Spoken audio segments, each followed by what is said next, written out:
Apostle F. M. Lyman. This handful of people are attracting more attention than ever before. The history of the people of God in former ages foreshadows what we may expect.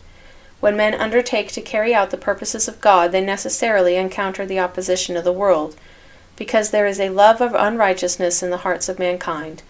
The gospel creates a warfare within ourselves. How then can we be surprised if it causes a warfare in the world?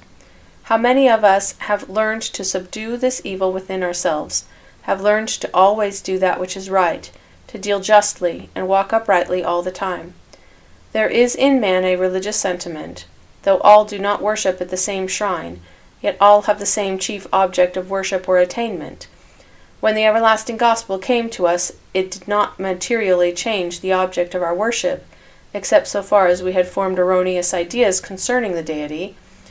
Through obedience to it we have obtained a knowledge of the truth, and its spirit is wrought in us, revealing the mind and will of God, and urging us to works of righteousness, giving us a testimony which has enabled us to gather with the saints, endure persecution, sustain ourselves, be united, and we had been more exact in its observance, more sincere, fervent, and spiritually minded, it would have more perfectly united us and established us.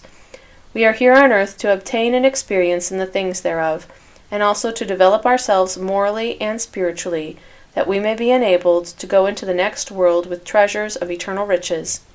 The Lord has revealed the gospel that we may, as well as get our living, develop ourselves intellectually, morally, and spiritually. In doing this, God has for a long time past given us peace, prosperity, and blessings that we could not have expected. And now, if we have trying times, what will they be for? Why was Jesus smitten, his name cast out as evil, and his life taken? Not because he was wicked, but because there was a power on earth that warred against his mission.